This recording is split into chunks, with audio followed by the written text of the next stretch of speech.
نحمده ونصلي على رسوله الكريم اما بعد فقد قال الله تبارك وتعالى في القرآن المجيد والفرقان الحميد ان الصفا والمروة من شعائر الله فمن حج البيت او اعتمر فلا جناح عليه ان يطوف بهما۔ محترم حضرات، اللہ جل شانہ کا بڑا فضل و کرم ہے کہ اس نے آپ حضرات کو حج کے لیے منتخب فرمایا۔ جس طرح سے خانہ کعبہ کی تعمیر حضرت ابراہیم علیہ السلام نے کی، اور اللہ تعالی نے حکم فرمایا کہ آپ حج کے لیے لوگوں کو بلائیے۔ حضرت ابراہیم علیہ السلام نے آواز دی اور اعلان کیا حج کا، اور اس کے اوپر جن لوگوں نے لبیک کہا تو آج اللہ تعالیٰ ان کو حج نصیب فرماتے ہیں، اور وہ لوگ حج کرنے کے لیے جاتے ہیں اور لبیک کہتے ہوئے جاتے ہیں، لبیک اللہم لبیک لبیک لا شریک لک لبیک ان الحمد والنعمت لک والملک لا شریک لک۔ اے اللہ میں حاضر ہوں، میں حاضر ہوں، اے اللہ میں حاضر ہوں، آپ کا کوئی شریک نہیں۔ اللہ تعالی ہی کی طرف سے سب نعمتیں ملی ہوئی ہیں، اللہ تعالی ہی کی ہم تعریف کرتے ہیں، اور سب نعمتیں اور احسانات اسی کے ہیں، اور ساری دنیا پر بادشاہت اور ملک سب اللہ تعالی ہی کا ہے۔ تو یہ لبیک ہم پڑھتے ہوئے جاتے ہیں حضرت ابراہیم علیہ السلام کی اس دعوت اور اس بلاوے کے جواب میں جو کہ انہوں نے بلایا تھا، اور اس زمانے میں جو نیک وقت روحوں نے حضرت ابراہیم علیہ السلام کی آواز پر لبیک کہا تھا، ان کو اللہ جل شانہ حج نصیب فرماتے ہیں، اور وہ لوگ یہ پڑھتے ہوئے جاتے ہیں، لبیک کہتے ہوئے جاتے ہیں۔ تو یہ گویا کہ حضرت ابراہیم علیہ السلام کی یادگار ہے۔ ایسے ہی سعی بھی حضرت ہاجرہ رضی اللہ عنہا کی یادگار ہے۔ اللہ جل شانہ نے حضرت ابراہیم علیہ السلام کو حکم فرمایا کہ آپ جائیے اور جا کر کے مکہ مکرمہ میں لے جا کر کے حضرت ہاجرہ کو اور بیٹے اسماعیل کو چھوڑ دیجیے۔ تو حضرت ہاجرہ کو لا کر کے وہاں پر چھوڑا، اور حضرت اسماعیل علیہ السلام کو چھوڑا اور جانے لگے۔ جب جانے لگے تو اس موقع پر حضرت ہاجرہ نے پوچھا کہ ہم کو یہاں پر کہاں چھوڑ کر کے جا رہے ہو؟ تو انہوں نے کہا کہ میں اللہ کے حکم سے چھوڑ کر کے جا رہا ہوں۔ چلے گئے چھوڑ کر کے۔ جب حضرت ہاجرہ کو یہ معلوم ہوا کہ اللہ کے حکم سے چھوڑ کر جا رہے، تو انہوں نے کہا اذن لا یضیعنا، جب تو آپ جائیے اللہ ہم کو ضائع نہیں کرے گا۔ اللہ تبارک و تعالی کے حکم سے بیابان جنگل میں، بے آب و دانہ جنگل میں، جہاں نہ کوئی کھانا ہے، نہ پینا ہے، نہ پانی ہے، ایسی جگہ پر چھوڑ کر کے حضرت ابراہیم علیہ السلام حضرت ہاجرہ رضی اللہ عنہ کو اور حضرت اسماعیل علیہ السلام کو وہاں چھوڑ کر چلے گئے۔ اب جب وہاں پر پانی کی ضرورت پڑی، پیاس لگی حضرت اسماعیل کو، اب کیا کریں؟ وہاں پر بہت ہی زیادہ تڑپ رہے ہیں پیاس کی وجہ سے۔ حضرت اسماعیل علیہ السلام پیاسے تڑپ رہے ہیں۔ ماں کی ممتا حضرت ہاجرہ رضی اللہ تعالی عنہا اپنے بیٹے کو دیکھ نہیں پا رہی تڑپتے ہوئے، تو حضرت ہاجرہ رضی اللہ عنہا نے سوچا کہ مجھے جا کر تلاش کرنا چاہیے پانی۔ تو سامنے صفا پہاڑی ہے، صفا پہاڑی پر چڑھ کر کے اور چاروں طرف نظریں دوڑا رہی ہیں اور تلاش کر رہی ہے کہ شاید ادھر کہیں پانی ہو، ادھر کہیں پانی ہو، ادھر کہیں پانی ہو۔ پھر اس کے بعد دوڑ کر کے جاتی ہیں، نشیبی جگہ ہے، نیچے کی جگہ ہے، اس لیے وہاں سے دوڑ کر نکلتی ہیں اور مروہ پہاڑی پر چڑھ جاتی ہیں، اور وہاں پر چڑھ کر کے چاروں طرف پانی کو تلاش کرتی ہیں۔ نظریں دوڑاتی ہیں کہ ادھر ہو پانی، ادھر ہو، ادھر ہو، چاروں طرف پانی کو تلاش کرتی ہیں. پھر وہاں سے اتر کر دوڑ کر کے صفا پہاڑی پر آتی ہیں. پھر صفا پہاڑی پر چڑھ کر کے اور وہاں پر پانی کو تلاش کرتی ہیں، چاروں طرف نظریں دوڑاتی ہیں.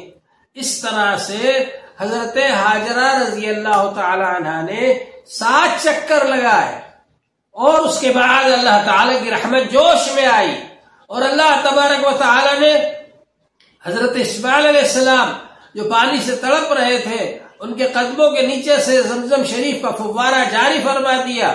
حضرت جبرائیل علیہ السلام کو بھیجا، انہوں نے آ کر کے اپنے پر سے زمین کو کھودا اور وہاں سے پانی کا فوارہ جاری ہو گیا. اور جب حضرت ہاجرہ نے 7ویں چکر پر چڑھ کر کے دیکھا پہاڑی پر، تو وہاں سے ان کو بیٹے کو دیکھا کہ بیٹا کیا حال ہے، تو وہاں بیٹے کے قدموں کے نیچے سے پانی ابلتا ہوا نظر آیا. تو انہوں نے آ کر کے پھر اس کے چاروں طرف باؤنڈری کر دی اور کہا زمزم رک جا رک جا. تو یہ زمزم شریف کا پانی ہے جو اللہ کا دیا ہوا ہے، اللہ تعالیٰ کا جاری کیا ہوا چشمہ ہے. اور سارے سائنسداں یہ کہتے ہیں کہ زمزم سے اچھا کوئی پانی نہیں. جتنے فائدے زمزم سے میں ہیں انسان کی صحت کے لیے، تندرستی کے لیے جتنے فائدے ہیں، اس سے اچھا کوئی پانی نہیں.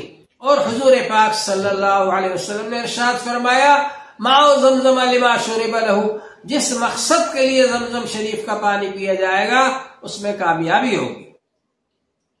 کتنے ہی لوگوں نے، کینسر کے مریضوں نے جا کر کے وہاں زمزم شریف کا پانی پیا، اللہ تعالیٰ نے شفا عطا فرما دی. جس مریض نے، جس بیمار نے بھی یا جس مقصد سے بھی وہاں پر زمزم شریف کا پانی پیا، اللہ تعالیٰ نے شفا عطا فرما دی. بہرحال میں عرض کر رہا تھا کہ حضرت ہاجرہ رضی اللہ تعالی عنہ نے پانی کو تلاش کرنے کے لیے یہ 7 چکر لگائے تھے، صفا سے مروہ تک، مروہ سے صفا تک یہ 7 چکر لگائے تھے. اللہ تعالی کو حضرت ہاجرہ رضی اللہ عنہ کی یہ ادا ایسی پسند آئی کہ حاجیوں کے لیے اس کو مستقل ایک منسک بنا دیا، واجب قرار دے دیا کہ اب حاجی حضرات بھی یہاں جب آئیں گے طواف کریں گے، اور طواف کرنے کے بعد سعی کریں گے. اور سعی کا مطلب یہ ہے کہ صفا سے مروہ تک 1 چکر، مروہ سے صفا تک 2 چکر، پھر صفا سے مروہ تک 3 چکر، پھر مروہ سے صفا تک 4 چکر. اس طرح سے 7 چکر لگائیں گے تو ان کی ایک سعی مکمل ہو جائے گی.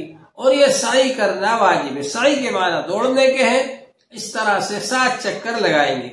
نشیبی جگہ جو ہے نیچے کی جگہ، وہاں خیر اب تو سنگ مرمر کا فرش ہو گیا، لیکن وہاں نشان بنے ہوئے ہیں، ہری لائٹیں ڈالتی ہیں، ہرے نشان بنے ہوئے کہ وہاں سے جب آپ گزریں تو دوڑتے ہوئے گزریں. جس طرح سے حضرت ہاجرہ رضی اللہ عنہ جب نشیبی جگہ سے گزرتی تھی تو دوڑتی ہوئی گزرتی تھی، یہ سوچ کر کہ اس وقت اسماعیل نظر نہیں آ رہے ہیں، دوڑ کر گزر جاتی تھی.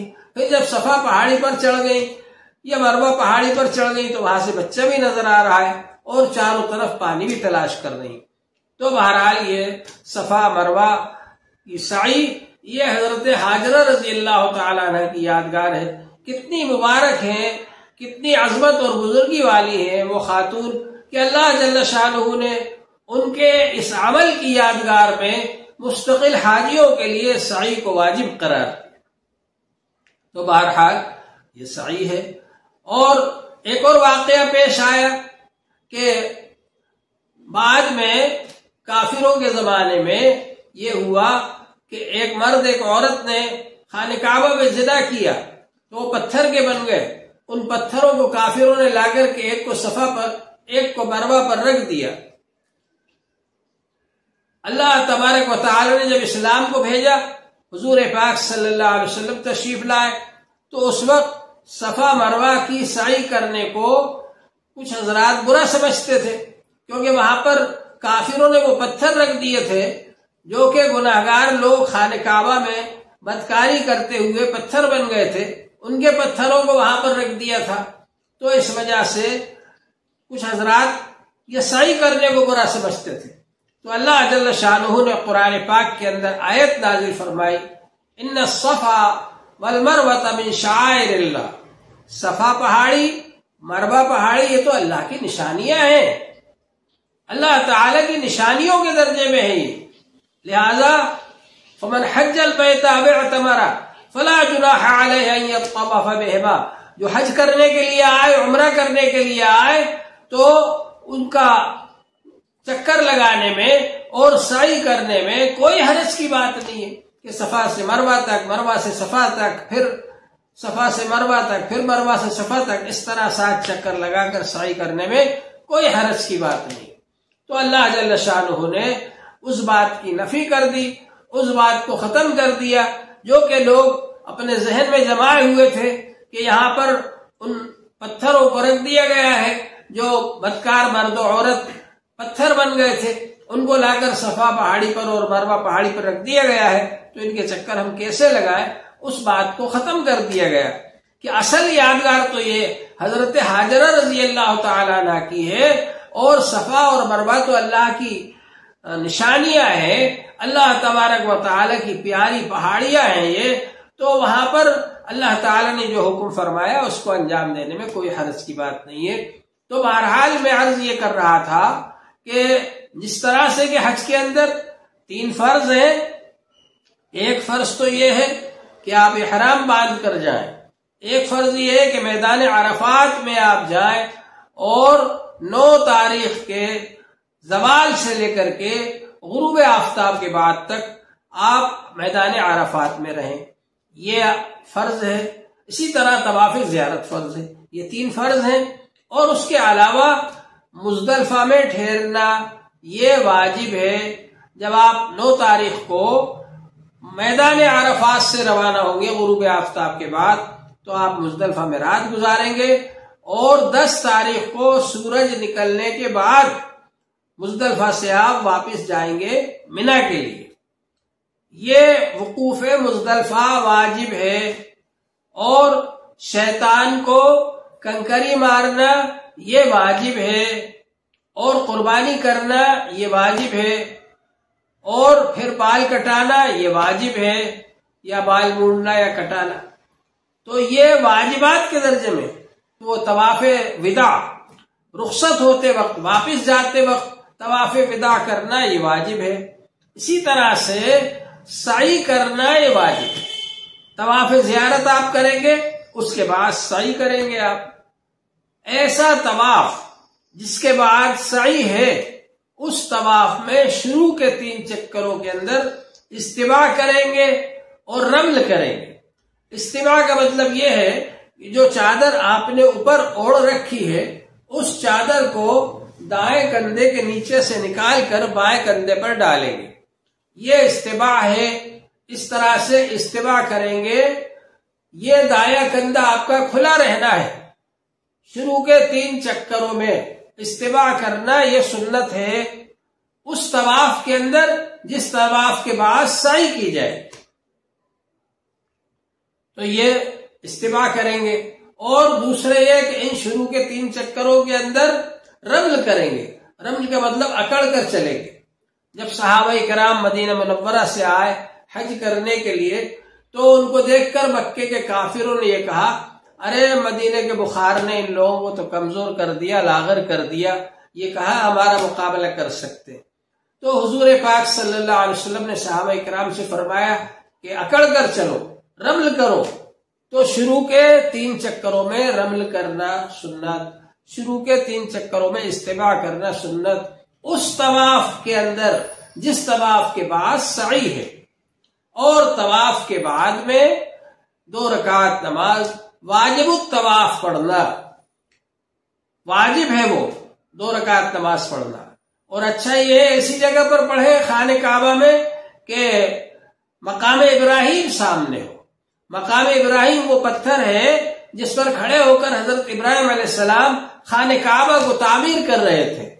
اور وہ ردہ یعنی دیوار بناتے بناتے جہاں پر ردہ پہنچتا تھا، وہاں پر پہنچنے کے لیے اس پتھر پر کھڑے ہوتے تھے.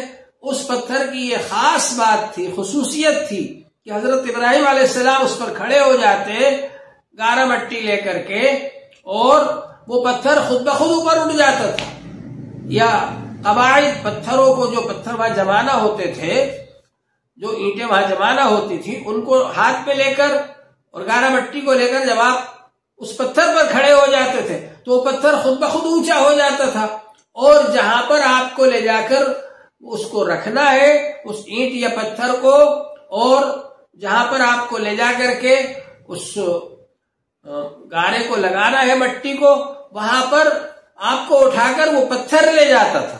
یہ خاص بات تھی اس پتھر کی۔ تو اللہ تبارک و تعالی نے اس پتھر کے اندر یہ خصوصیت پیدا فرمائی تھی۔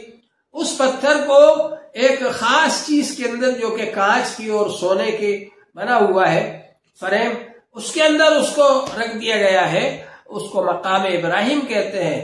اور اللہ جل شانہ نے ارشاد فرمایا وَاتَّخِذُوا مِن مَقَامِ إِبْرَاهِيمَ مُصَلًّى، کہ مقام ابراہیم کے پاس نماز پڑھنے کی جگہ بنا لو۔ تو اچھا یہ ہے کہ جب آپ واجب الطواف ادا کریں گے تو مقام ابراہیم بھی سامنے ہو، خانہ کعبہ بھی سامنے ہو، ایسی جگہ پر آپ نماز پڑھیں۔ اور اگر بھیڑ کی وجہ سے وہاں جگہ نہ مل سکے تو پورے مطاف میں، طواف کی جگہ میں، کعبے کے صحن میں جہاں آپ کو جگہ مل جائے آپ نماز پڑھ لیجئے۔ اللہ جل شانہ ہم سب کو عمل کی توفیق عطا فرمائے۔ وآخر دعوانا ان الحمد للہ رب العالمین۔